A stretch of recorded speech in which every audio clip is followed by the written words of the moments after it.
Tamil Nadu governor R N Ravi அவர்கள் கிட்டத்தட்ட 3 வருஷம் ஜனவரி 2020 அதிமுக கவர்மெண்ட் இருக்கும் பொழுது சப்சிக்வெண்டா திமுக ஆட்சி வந்ததுக்கு அப்புறமாவும் 3 வருடங்கள் தொடர்ச்சியாக பில்ஸ்க்கு அசன்ட் கொடுக்காம இருந்ததை இன்னைக்கு சுப்ரீம் கோர்ட் வந்து கேள்வி கேட்க ஆரம்பிச்சிருக்காங்க.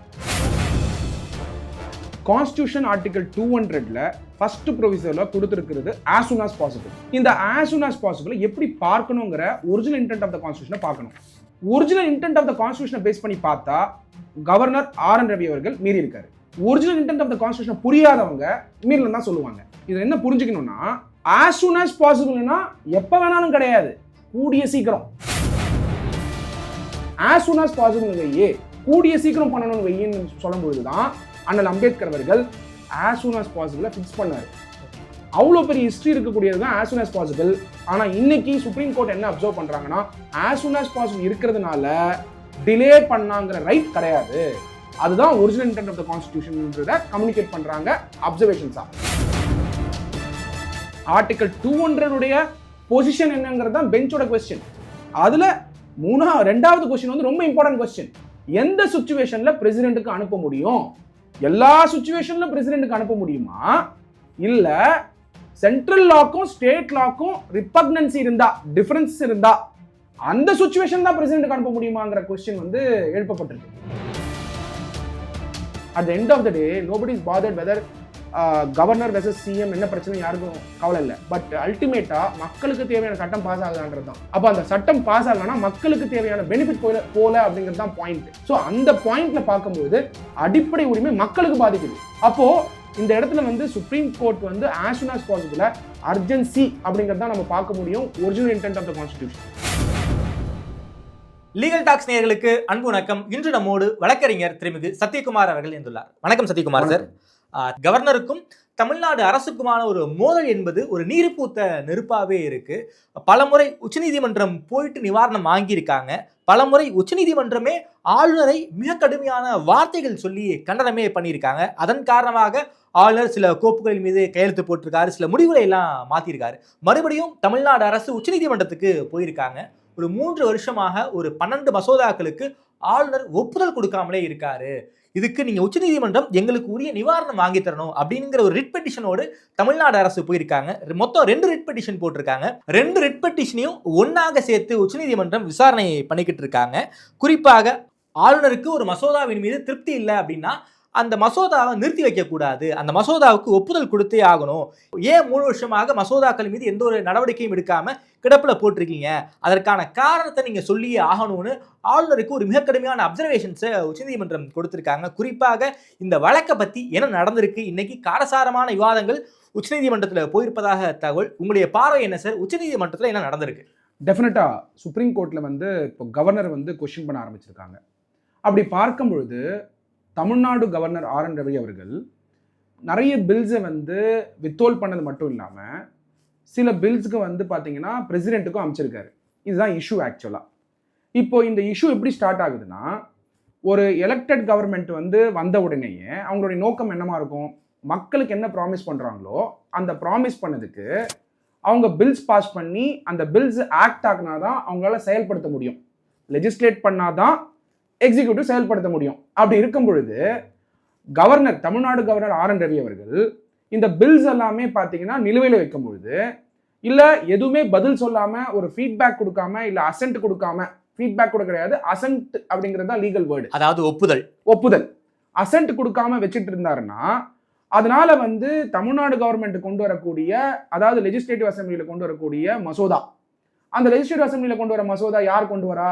Ruling party plus opposition party ஒத்துக்கிட்டதுக்கு அப்புறம் தான் அந்த மசோதா வருது.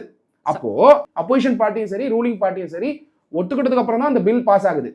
அந்த பில் பாஸ் ஆனதுக்கு அப்புறம் கவர்னர் வந்து அசென்ட் கொடுக்கலாம், வித்ஹோல்ட் பண்ணலாம், பிரசிடென்ட்க்கு அனுப்பலாம். இந்த 3 ஆப்ஷன் தான் அவருக்கு இருக்கு. டைம் லைன் பார்த்தீங்கன்னா as soon as possible சொல்லியிருக்காங்க. But Tamil Nadu governor R N Ravi அவர்கள் கிட்டத்தட்ட 3 வருஷம் அந்த டைம் லைனே இருக்கு.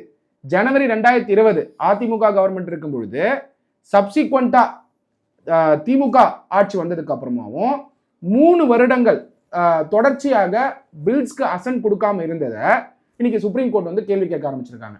இந்த மேட்டர் ஆகப்பட்டது, அந்த ஹெட்லைன்ஸ் என்ன ரிப்போர்ட் ஆயிருந்ததுன்னா, TN governor seems to have adopted his own procedure அப்படின்னு சுப்ரீம் கோர்ட் இன்னைக்கு அப்சர்வேஷன் கொடுத்துருக்காங்க.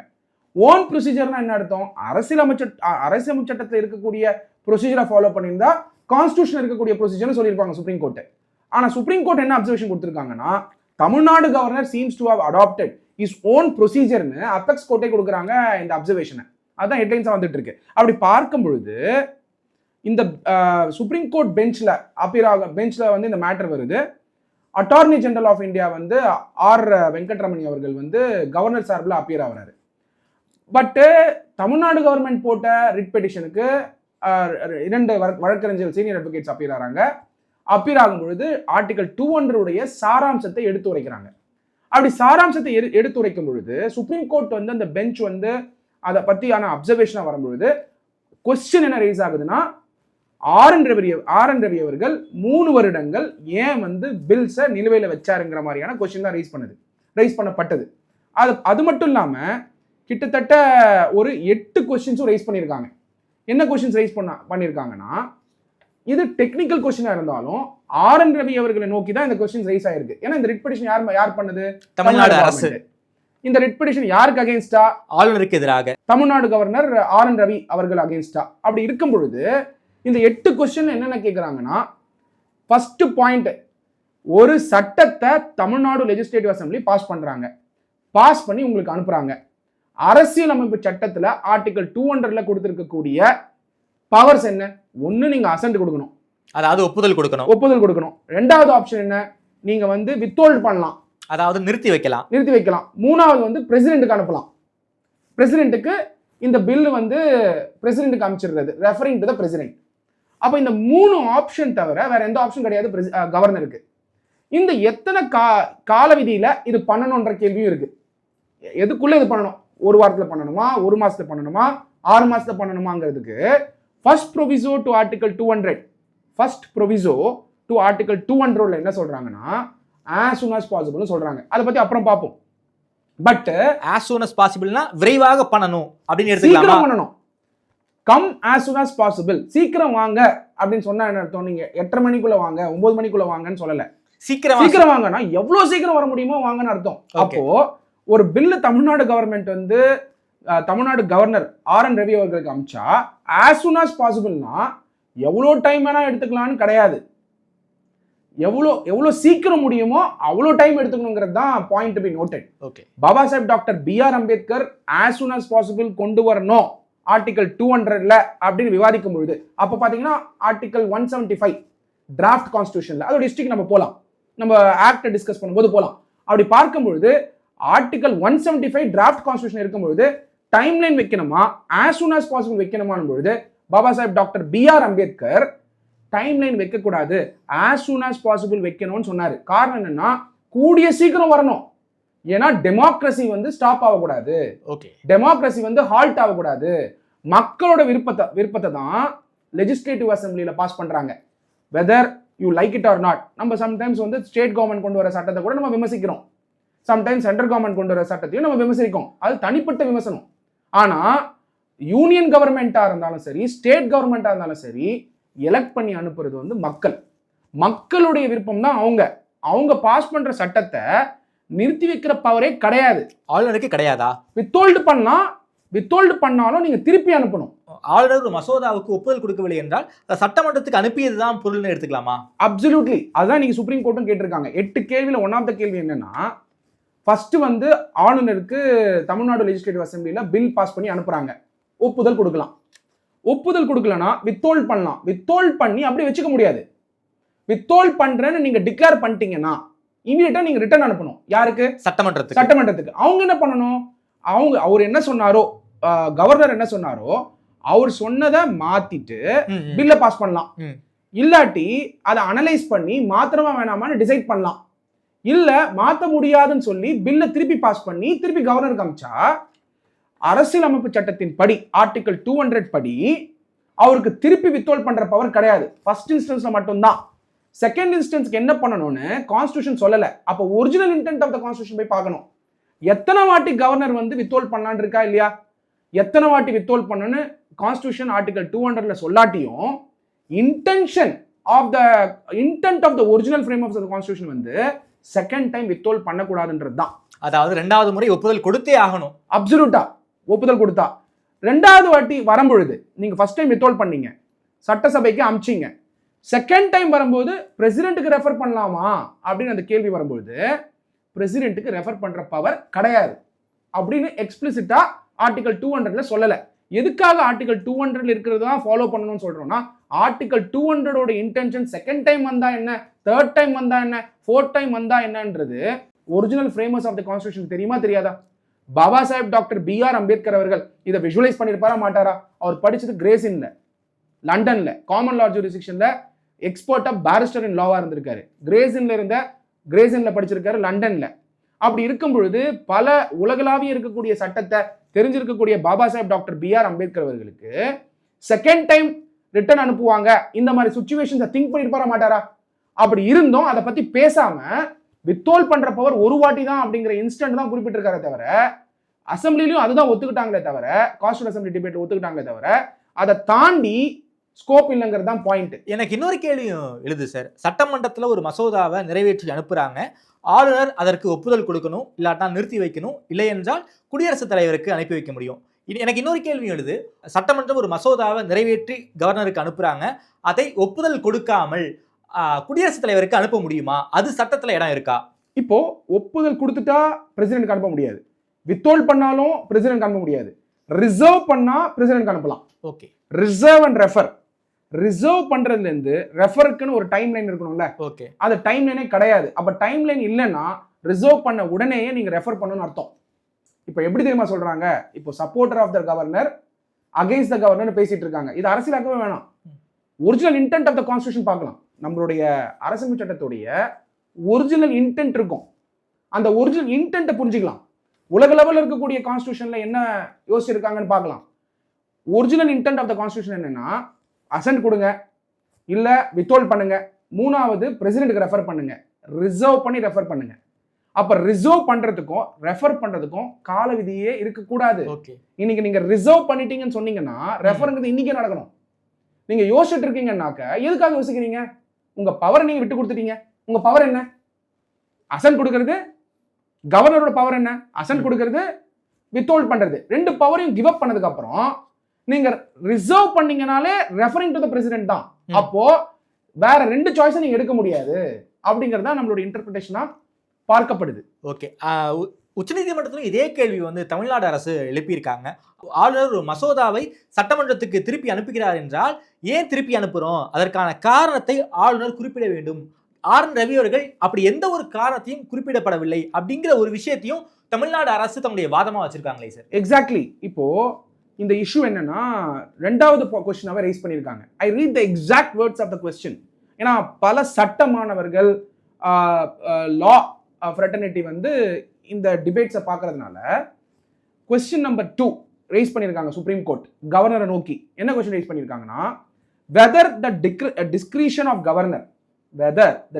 of governor in reserving a bill for the president is exercisable upon any bill, or is it limited to certain specified category, particularly where the subject matter appears to be beyond the competence of the state legislature or repugnant to the central law. எப்போ பிரசிடென்ட்க்கு refer பண்ணணும் அப்படிங்கிறது தான் கேள்வி. இப்போ பிரசிடென்ட்க்கு எல்லா மேட்டரையும் refer பண்ணிட்டு இருந்தா அப்ப கவர்னர் என்ன பண்றாருன்னு क्वेश्चन இருக்கா இல்லையா? ஃபார் எக்ஸாம்பிள், ஒரு ஸ்டேட் பாஸ் பண்ணக்கூடிய எல்லா பில்லையுமே பிரசிடென்ட்க்கு ரெஃபர் பண்ணலாம். அப்படி பண்ண முடியாது. எந்தெந்த சிச்சுவேஷன்ல பண்ண முடியும்னு ஒரு கேள்வி எழுப்புறாங்க சுப்ரீம் கோர்ட். எப்போ பண்ணலாம் அப்படின்னா, சுப்ரீம் கோர்ட்டே ஒரு அப்சர்வேஷன் கொடுத்துருக்காங்க. இன்னைக்கு ஸ்டேட் லா இருக்கு, சென்ட்ரல் லா இருக்கு.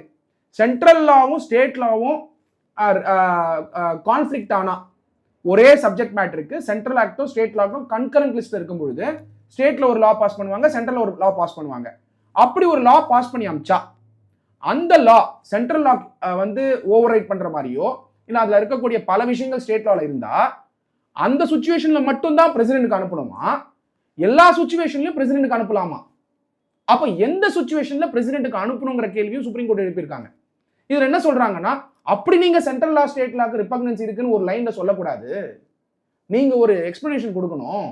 இப்போ வெரி சிம்பிள், என்கிட்ட வர எல்லா லாவையும், கவர்னர் கிட்ட வர எல்லா லாவையும் சென்ட்ரல் லாக்கும் ஸ்டேட் லாக்கும் ரிபக்னன்சி இருக்குன்னு சொல்லிட்டு அனுப்பிடக்கூடாது பிரசிடென்ட்டுக்கு. என்ன ரீசனிங்னு கொடுக்கணுங்கிற இன்டென்ஷனையும் இன்னைக்கு சுப்ரீம் கோர்ட் வந்து வெளிப்படுத்துறாங்க. அப்போ சுப்ரீம் கோர்ட்டுடைய நோக்கம் என்னன்னா, சுப்ரீம் கோர்ட் நோக்கம் வந்து கவர்னரா சிஎம்ஆன்னு கிடையாது. சுப்ரீம் கோர்ட் என்ன அண்டர்ஸ்டாண்ட் பண்ணிக்கிறாங்கன்னா, at the end of the day declaration of what is the constitutional position. இது எப்படி பார்க்கப்படும்? சுப்ரீம் கோர்ட் வந்து கவர்னருக்கு எதிர்ப்பா, சப்போர்ட்டா, இல்ல சுப்ரீம் கோர்ட் வந்து சிஎம் அதாவது தமிழ்நாடு கவர்மெண்ட்டுக்கு வந்து ஆர்டர் வந்து எப்படி பாஸ் பண்ண போறாங்கன்ற கேள்வி வேற. அது வந்து that's a judgment. But supreme court இந்த கொஸ்டின் வழியா என்ன கேள்வி கேட்கறாங்கன்னா, position of the constitution, article 200 உடைய பொசிஷன் என்னங்கிறது தான் பெஞ்சோட கொஸ்டின். அதுல ரெண்டாவது கொஸ்டின் வந்து ரொம்ப இம்பார்ட்டன்ட் கொஸ்டின். எந்த சிச்சுவேஷன்ல பிரசிடென்ட்டுக்கு அனுப்ப முடியும்? எல்லா சிச்சுவேஷன்ல பிரசிடென்ட்டுக்கு அனுப்ப முடியுமா, இல்ல சென்ட்ரல் லாக்கும் ஸ்டேட் லாக்கும் ரிபக்னன்சி இருந்தா, டிஃபரன்ஸ் இருந்தா அந்த சிச்சுவேஷன் தான் பிரசிடென்ட்டுக்கு அனுப்ப முடியுமாங்கிற கொஸ்டின் வந்து எழுப்பப்பட்டிருக்கு. இதே போல வேற என்ன கேள்விகளை சார் ஆளுநருக்கு எதிராக உச்சநீதிமன்றம் எழுப்பியிருக்காங்க? இதுல முக்கியமா வந்து வித்ஹோல்டு பண்ணிட்டு பிரசிடென்ட்டுக்கு ரெஃபர் பண்ண முடியுமா அப்படிங்கிற கேள்வி வருது. ஸ்ட்ரெயிட் ஃபார்வர்ட் ஆன்சர் பண்ண முடியாது. அசன்ட் கொடுக்கலாம், வித்ஹோல்ட் பண்ணலாம். That's a power of the governor. நீங்க ரிசர்வ் பண்ணி ரெஃபர் பண்ணிட்டீங்கன்னா அப்ப வித்ஹோல்ட் பண்ற பவர் இல்லைன்னு அர்த்தம். அப்ப அந்த மாதிரி பண்ணியிருந்தா that can amount to unconstitutionality by the governor அப்படிங்கிற பொசிஷனையும் பல அப்சர்வேஷன்ஸா சுப்ரீம் கோர்ட் வந்து கொடுக்கறத நம்மளால பார்க்க முடியுது. Of course it is a power of the supreme court decide. Judgment வரும்போது தான் நம்மளுக்கு தெரியும் ஹோலிஸ்டிக்கா. பட் இப்போ கொடுத்துருக்க அப்சர்வேஷன் பார்க்கும்போது question is raised on constitutional position. அதுக்கப்புறம் கான்செப்ட் ஆஃப் பாக்கெட் விட்டோ அப்படின்றத பத்தி டிஸ்கஸ் பண்ணியிருக்காங்க. ஏன்னா இந்த கான்செப்ட் ஆகப்பட்டது இப்போ ஒரு புது டேர்ம். பாக்கெட் விட்டோனா என்னன்னா, சேஃப்கார்டு வந்து ஆர்டிகல் 200 என்ன கொடுத்துருக்காங்க, அசன்ட் கொடுக்கலாம் கவர்னர் பவர், வித்ஹோல்ட் பண்ணலாம் பில்லு சரியில்லைன்னு வித்ஹோல்ட் பண்ணி திருப்பி அனுப்பணும், ரிட்டர்ன் அனுப்பணும். வித்ஹோல்ட் பண்ணாலே சட்டசபைக்கு போனதாக அர்த்தம் அனுப்பணும். இல்லாட்டி ரிசர்வ் பண்ணா பிரசிடென்ட்டுக்கு ரெஃபர் பண்ணணும். நல்லா புரிஞ்சுக்கோங்க. அசன்ட் நீங்க வந்து கொடுக்கக்கூடிய ஒப்புதல். வித்ஹோல்ட் பண்ணா ரெண்டாவது ஸ்டெப் என்ன பண்ணணும், ரிட்டர்ன் பண்ணணும். யாருக்கு? லெஜிஸ்லேட்டிவ் அசெம்பிளிக்கு. ரிசர்வ் பண்ணா பிரசிடென்ட்டுக்கு ரெஃபர் பண்ணணும். அப்போ எந்த சிச்சுவேஷன்ல ரெஃபர் பண்ணுங்கிறத நம்ம டிஸ்கஸ் பண்ணணும். ஆனா பாக்கெட் விட்டோங்கிறது ஒரு இல்லாத சிச்சுவேஷன். இல்லாத சிச்சுவேஷன் என்னன்னா, வித்ஹோல்ட் பண்ணி பிரசிடென்ட் அனுப்புறது அப்படிங்கிற ஒரு சாய்ஸே ஆர்டிகல் 200 இல்ல. அப்படி அது பண்ணிருந்தா அது அன்கான்ஸ்டிடியூஷனல் இருக்கிறதுக்கான வாய்ப்புகள் இருக்கு. இதை தான் பாக்கெட் விட்டோ.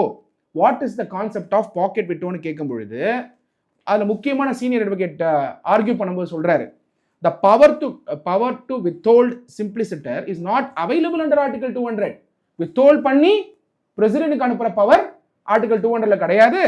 he termed it as putting the bill in cold storage. சும்மா பண்ணணும்ன்றதுக்காக பண்றது, அப்படி பண்ணக்கூடாது. அதுதான் பாக்கெட் விட்டோ. when the governor position is only ornamental, that is advisory. when the governor position is ornamentalனா advisory, then ரெண்டு சிச்சுவேஷன் தான் அவருக்கு டிசைட் பண்ணணும், இல்ல டிசைட் பண்ணக்கூடாது. கோல்டு ஸ்டோரேஜ்ல போடுறத தான் பாக்கெட் விட்டோன்றாங்க. வித்ஹோல்ட் பண்ணிட்டு பிரசிடென்ட் காமிச்சா பாக்கெட் விட்டோங்கிறாங்க. அதாவது ஆளுநர் வந்து ஒரு அட்வைசர் தானே தவிர அந்த மசோதாவில் முடிவெடுக்கக்கூடிய அதிகாரம் ஆளுநருக்கு கிடையாதுன்னு சுப்ரீம் கோர்ட் சொல்றாங்களா? அப்சல்யூட்லி அந்த அப்சர்வேஷன் வருது. பை த வே, ரொம்ப important technical point to be noted. ஒரு ரெண்டு இம்பார்ட்டன்ட் டேட்டையும் ரெஃபர் பண்றாங்க. November 10, November 13. நவம்பர் 10 வந்து சுப்ரீம் கோர்ட் வந்து நோட்டீஸ் கொடுக்குறாங்க. இந்த மாதிரி வந்து நீங்க பில்ஸ் டிசைட் பண்ணுங்க, உங்ககிட்ட இருக்கிறத டிசைட் பண்ணுங்க அப்படின்னு அப்சர்வேஷன் கொடுக்குறாங்க. அப்ப என்ன பண்றாங்கன்னா, பஞ்சாப் அண்ட் ஹரியானா அந்த பஞ்சாப் ஜட்மெண்ட் வந்த உடனேயே இன்ஃபார்ம் பண்றாங்க இந்த கேஸ்ல கவர்னருக்கு. அப்ப என்ன பண்றாங்க, நவம்பர் 10 வந்து ப்ரொனவுன்ஸ் பண்றாங்க. தமிழ்நாடு கவர்னர் என்டோஸ் பண்ணிட்டு நவம்பர் 13 வந்து என்டோஸ் பண்ணிட்டு இஸ் வித்ஹோல்டிங் தாசன்னு சொல்லிடுறாரு. அதுக்கப்புறம் இந்த வித்ஹோல்டிங் பண்றத அன்னைக்கு டிக்ளேர் பண்ணவர் இதுக்கு முன்னாடி ஏன் டிக்ளேர் பண்ணல, அந்த ஜட்மெண்ட் வரதுக்கு முன்னாடி ஏன் டிக்ளேர் பண்ணல, அப்படியே கோல்ட் ஸ்டோரேஜ்ல பாக்கெட் விட்டோல ஏன் வச்சுட்டு இருந்தாருன்றதையும் ஏன் வச்சுட்டு இருந்தாருன்றதையும் கொஸ்டின் கேட்டிருக்காங்க சுப்ரீம் கோர்ட். அப்படி பார்க்கும்போது செகண்ட் ரவுண்டு பிரசிடென்ட்டுக்கு அனுப்ப முடியுமா? ஃபர்ஸ்ட் ரவுண்டு நீங்க அசன் கொடுக்கலாம், வித்ஹோல்ட் பண்ணலாம். நீங்க வித்ஹோல்ட் பண்ணதை திருப்பி அமைச்சதுக்கு அப்புறம் பில்லு கைக்கு வந்த உடனே ஃப்ரெஷ் பில் கிடையாது, அது ஃப்ரெஷ் பில் கிடையாது. அது செகண்ட் ரவுண்ட்ல நீங்க சொன்ன சேஞ்சஸை பண்ணி வந்த பில்லு. அப்ப நீங்க சொன்ன சேஞ்சஸை பண்ண சொல்லிட்டீங்கனாலே பிரசிடென்ட்டுக்கு அனுப்புறதுக்கான பவர் கிடையாது அப்படிங்கிறதையும் இன்னைக்கு சொல்லியிருக்காங்க. ஏன்னா கவர்னர் வந்து சட்டத்தின்படி அப்ளிகேஷன் ஆஃப் மைண்ட் பண்ணிட்டாரு. அப்ளிகேஷன் ஆஃப் மைண்ட் பண்ணிட்டாருனாக்க நீங்க ரெஃபர் பண்றதுக்கு முடிவு எடுக்க முடியல, நீங்க முடிவு எடுத்துட்டீங்க. வித்ஹோல்ட் பண்ணி நீங்கள் திருப்பி அமிச்சதை எடுத்த முடிவு அவங்க சரி பண்ணி அனுப்புகிறாங்க, இல்லை எடுக்காமல் அமிச்சாலும் நீங்கள் அசென்ட் தான் கொடுத்தாங்கணுமே தவிர வித்ஹோல்ட் பண்ண முடியாதுங்கிற பொசிஷனையும் இன்னைக்கு கிளாரிஃபை பண்ணியிருக்காங்க some of the senior advocates இந்த சுப்ரீம் கோர்ட். குறிப்பாக முக்கியமான இன்னொரு அப்சர்வேஷனையும் கொடுத்துருக்காங்க சார்.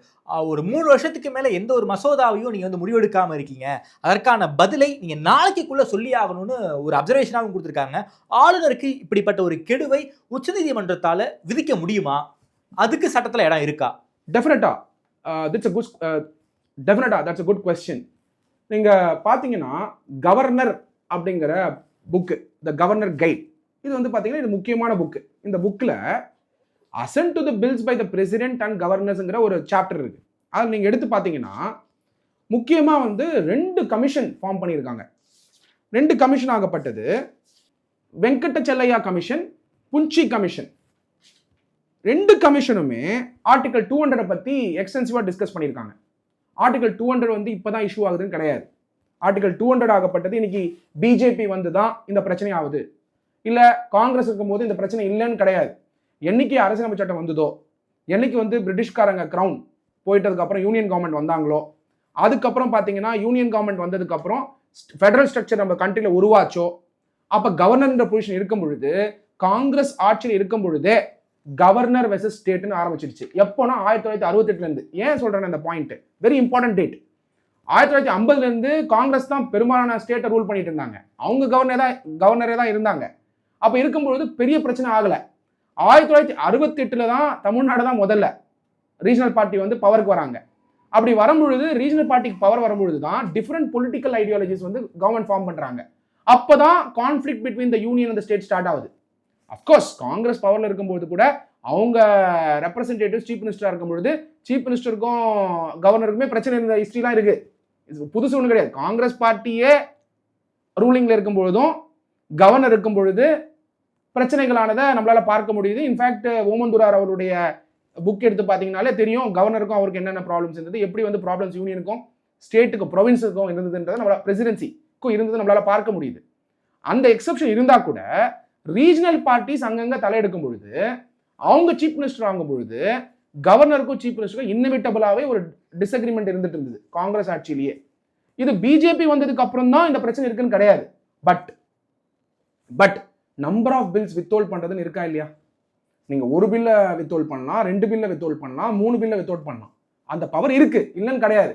வித்ஹோல்டும் பண்ணாம, அசென்ட்டும் கொடுக்காம, கோல்ட் ஸ்டோரேஜ்ல பாக்கெட் விட்டோ உங்ககிட்ட வந்ததை அப்படியே நிலுவையில் வச்சா மக்களுக்கு தேவையானதை ப்ராமிஸ் பண்ண கவர்மெண்ட்டுக்கு கொடுக்க முடியாது.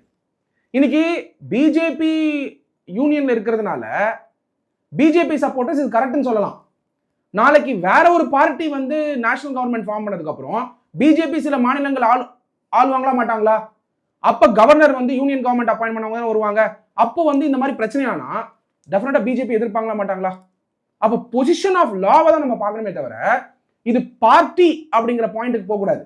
அதனாலதான் சுப்ரீம் கோர்ட் வந்து time and again position of the constitution தான் கேட்கிறாங்களே தவிர கவர்னரா சிஎம்ன்ற பாயிண்ட்டுக்கே போல. பொசிஷன் ஆஃப் த கான்ஸ்டிடியூஷன் என்ன?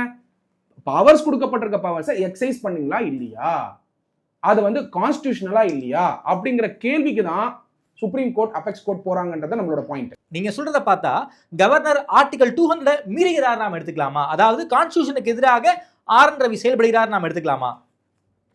கான்ஸ்டிடியூஷன் ஆர்டிகல் 200ல ஃபர்ஸ்ட் ப்ரொவிசர்ல கொடுத்திருக்கிறது as soon as possible. இந்த as soon as possible எப்படி பார்க்கணுங்கிற ஒரிஜினல் இன்டென்ட் ஆஃப் த கான்ஸ்டிடியூஷனை பார்க்கணும். ஒரிஜினல் இன்டென்ட் ஆஃப் த கான்ஸ்டிடியூஷனை பேஸ் பண்ணி பார்த்தா கவர்னர் ஆர் ரவி அவர்கள் மீறி இருக்காரு. Original intent of the constitution புரியாதவங்க மீறலன்னு தான் சொல்லுவாங்க. இது என்ன புரிஞ்சுக்கணும்னா as soon as possibleனா எப்ப வேணாலும் கிடையாது, கூடிய சீக்கிரம். அதான் புரிஞ்சுக்கணும்.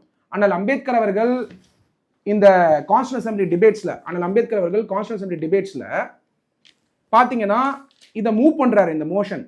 முக்கியமான விஷயம் என்னன்னா இந்த dates are very important. Constitution assembly டிபேட்ல இதை பத்தி என்ன பண்ணாங்க, timeline as soon as possible பத்தி என்ன நடந்துங்கிறது ரொம்ப இம்பார்ட்டன்ட்.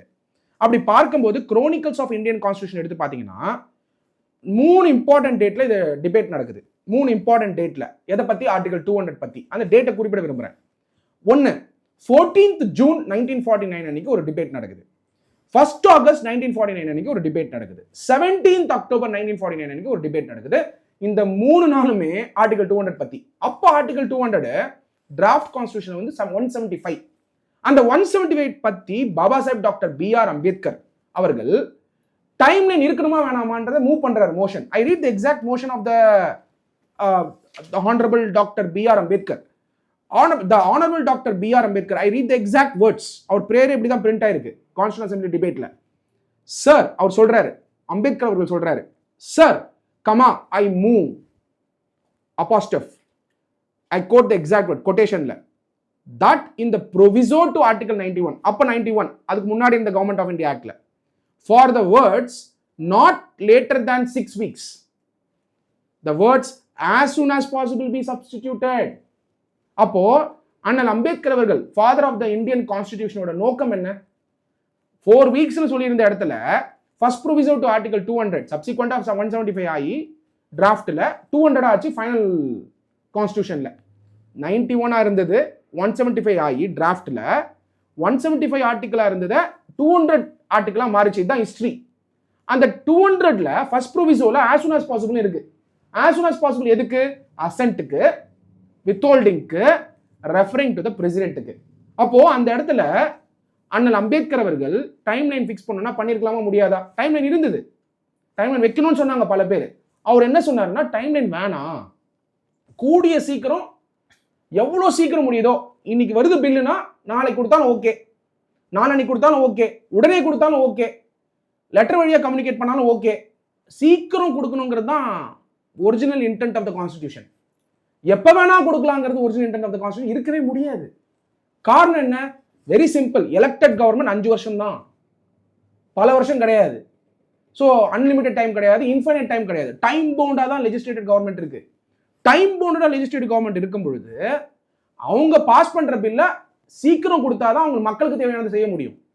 அந்த இன்டென்ஷனை தான் Bharat Ratna Baba Saheb doctor B.R. Ambedkar, one of the finest intellectual in common law jurisdiction, அந்த பாயிண்ட் அவர் நிலைநிறுத்தி இருக்காரு. இந்த பாயிண்ட்டை வந்து அவர் நிலைநிறுத்தும் போது there is a historical relevance to it. கிரேசின்ல அவரோட ஃப்ரெண்ட்ஸ் இருக்காங்க லண்டன்ல, அதையும் நம்ம பார்க்க முடியும் ஹிஸ்டரியில. கிரேசின்ல இருக்கக்கூடிய ஃப்ரெண்ட்ஸ் கிட்ட டிஸ்கஸ் பண்றாரு அவரு. எப்படி டிஸ்கஸ் பண்ணா? லெட்டர்ஸ் வழியா. அதனால தான் பாத்தீங்கன்னா 14th ஜூன் நடக்குது, ஆகஸ்ட் நடக்குது, அதுக்கப்புறம் அக்டோபர் நடக்குது. ஏன் வந்து டிஃப்ரெண்ட் டைம் லைன்ஸ்ல கிட்டத்தட்ட ஜூன் மாசத்துல இருந்து அக்டோபர் மாசம் வரைக்கும் இந்த டிபேட் நடக்குதுன்னா டைம் லைனை ஃபிக்ஸ் பண்றதுக்கு இவ்வளவு நாள் எடுத்துக்கிட்டாரு. ஏன்னா லெட்டர் எழுதுறாரு எக்ஸ்பர்ட்ஸ்க்கு, எக்ஸ்பர்ட்ஸ் வந்து ரிவர்ட் பண்றாங்க. அவருடைய கரஸ்பாண்டன்ஸ் எடுத்து பாத்தீங்கன்னா ரிவர்ட் பண்ணி என்ன சொல்றாங்க, அந்த மாதிரி ஒரு சுச்சுவேஷன் இருந்தா டெமோக்ரஸி அஃபெக்ட் ஆகும், as soon as possible வெய்யே, கூடிய சீக்கிரம் பண்ணணும்னு வெய்யின்னு சொல்லும் பொழுதுதான் அண்ணல் அம்பேத்கர் அவர்கள் as soon as possible fix பண்ணாரு. ஓகே, அவ்வளோ பெரிய ஹிஸ்டரி இருக்கக்கூடியது தான் as soon as possible. ஆனா இன்னைக்கு சுப்ரீம் கோர்ட் என்ன அப்சர்வ் பண்றாங்கன்னா as soon as possible இருக்கிறதுனால டிலே பண்ணாங்கிற ரைட் கிடையாது. அதுதான் ஒரிஜினல் இன்டென்ட் ஆஃப் த கான்ஸ்டிடியூஷன்ன்றத கம்யூனிகேட் பண்றாங்க அப்சர்வேஷன்ஸா.